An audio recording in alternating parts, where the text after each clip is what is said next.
যখন পুরা দেশ তাকিয়ে আছে রাজপথের এক একটি কৌশলগত আন্দোলনের দিকে, যখন বারবার হেডলাইন বদলাচ্ছে বিএনপি বনাম সরকার লড়াই, ঠিক তখনই নিঃশব্দে উঠে এসেছেন একজন মানুষ যার নাম অনেকে জানে না, কিন্তু যার ছায়া বাংলাদেশের রাজনৈতিক মঞ্চে বিস্তৃত হয়ে পড়েছে। তিনি জামাতের নতুন কর্ণধার, তিনি শফিকুর রহমান। কে এই মানুষটি? কিভাবে এলেন জামাতের শীর্ষ পদে?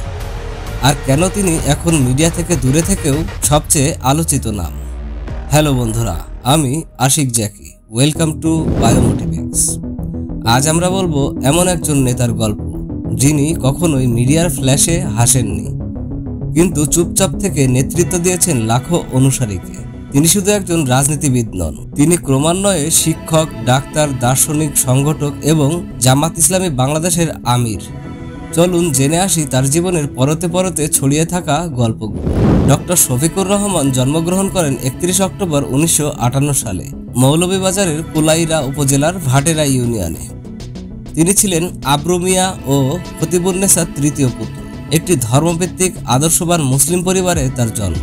সেখানে তিনি ছোটবেলা থেকেই আছেন শহরে অশিষ্টাচার থেকে দূরে, গ্রামে সরলতায় বেড়ে ওঠেন। একটি নির্ভেজাল আদর্শ ও নৈতিকতার ভিত্তি তৈরি হয় সেই থেকে। শৈশবকাল থেকেই অসাধারণ মানুষ এবং মানসিকভাবে দৃঢ় হবার লক্ষণ জাগ্রত হয়।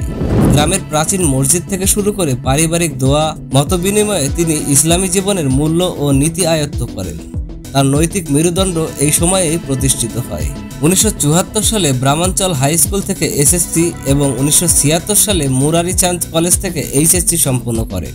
এরপর Sylhet MAG Osmani medical college হসপিটালে ভর্তি হন। 1983 সালে এমবিবিএস ডিগ্রি অর্জন করেন। তখন থেকে তিনি চিকিৎসা ও অসহায় মানুষের সেবা নিয়ে ভাবতে শুরু করেন। তার ছাত্র জীবন ছিল রাজনৈতিকভাবে স্বতঃস্ফূর্ত। 1973 সালে তিনি প্রথম জাসদ ছাত্রলীগে যুক্ত হন। পরে 1977 সালে ইসলামী ছাত্র শিবিরে যোগ দিয়ে ইসলামী আদর্শে মনোনিবেশ করেন। এই সময় থেকে শিক্ষা ও রাজনৈতিক মেলবন্ধন ঘটে। সিলেট মেডিকেল কলেজ শাখা ছাত্র শিবিরের সভাপতি দায়িত্ব পালন করেন। এরপর সিলেট জেলা শাখার নেতৃত্ব গ্রহণ করেন। 1984 সালে আনুষ্ঠানিকভাবে বাংলাদেশ জামাত ইসলামীতে যোগদান করেন। এমনকি সেই সময় থেকে তিনি দলীয় রাজনীতির মূল কাঠামোতে প্রবেশ করেন।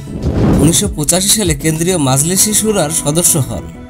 পরের বছর হন সিলেট জেলা জামাতের সেক্রেটারি।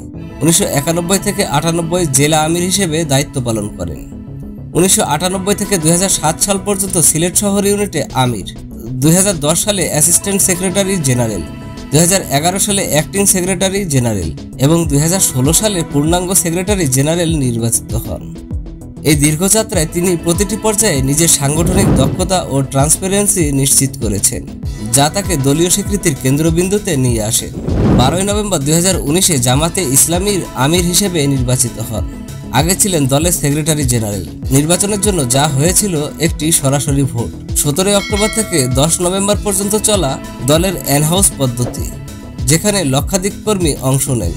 12 নভেম্বর কেন্দ্রীয় নির্বাচন কমিশন ফল ঘোষণা করে। তিনি দলে নিষেধাজ্ঞা ওঠার পর সামগ্রিক পুনর্গঠন শুরু করেন, যা তাদের কার্যক্রম ও জনসম্পৃক্ততায় নতুন মাত্রা আনে। শফিকুর রহমানের বক্তব্যে উঠে এসেছে একটি স্পষ্ট নৈতিক ও ধর্মীয় রাজনীতি। একদিকে তিনি বলেন, জামাত ইসলামী চান একটি মানবিক বাংলাদেশ যেখানে দুর্নীতি ও বৈষম্য থাকবে না।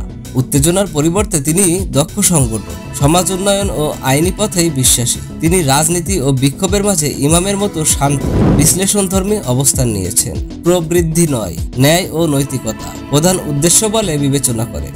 শিক্ষা ও চিকিৎসা প্রতিষ্ঠান, এতিমখানা, মাদ্রাসা ও দোয়া কেন্দ্র প্রতিষ্ঠান পরিচালনার অগ্রণী ভূমিকা পালন করছেন। পরিবারে 2 কন্যা ও 1 ছেলে।